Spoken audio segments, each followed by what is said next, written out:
il est l'une des rares personnalités de la France insoumise à faire consensus. Ce jeudi 13 avril, François Ruffin était invité à débattre de plusieurs thématiques, dont la réforme des retraites validée ce vendredi par le Conseil constitutionnel, dans l'émission spéciale Le Moment décisif, sur BFM TV. Et alors qu'il discutait du désir de compétitivité de la France face à la Chine avec l'éditorialiste économique Emmanuel Léchipre, le député de la Somme a tout bonnement réduit au silence son interlocuteur.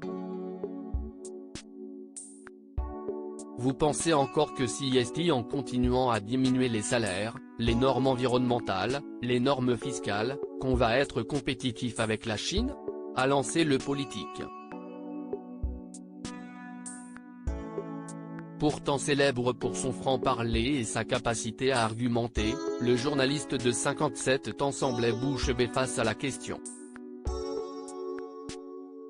Bruno jeudi a dit qu'il vous avait séché, s'est alors permis Aurélie Casse. Sur Twitter, François Ruffin s'est lui aussi amusé de cette réaction étonnante en relayant la séquence. Cet économiste a bugué, a-t-il ainsi écrit en légende. En commentaire, certains internautes ont partagé des montages humoristiques à partir de l'image où le visage de l'éditorialiste paraît en effet presque figé. Supérieur à Jean Castex, Édouard Philippe, Éric Dupond-Moretti, découvrez les politiques quand ils étaient plus jeunes et Emmanuel Léchipre, roi des gaffes sur BFM TV. Ce n'est pas la première fois qu'Emmanuel Léchipre se fait remarquer sur la chaîne.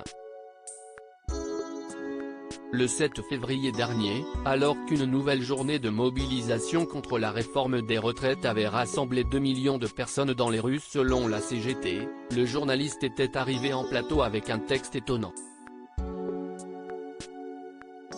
Moi, je vous lis quand même ce qu'il y a écrit dans la loi du 14 mars 1941, la loi sur la répartition, a-t-il débuté face à Philippe Martinez, alors encore secrétaire général de la Confédération, qui lui a immédiatement demandé de quelle année datait le texte.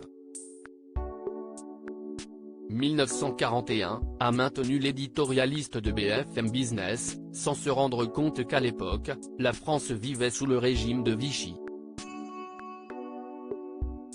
En 1941, je pense que la France n'était pas dans son meilleur.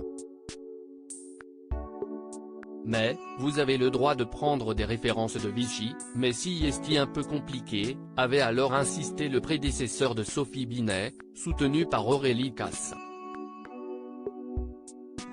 Bah oui. Parce que 41, Emmanuel. Choqué par la référence, la journaliste est restée sans voix et Emmanuel Léchipre s'est vu ardemment critiqué sur les réseaux sociaux. Crédit photo, capture d'écran BFM TV.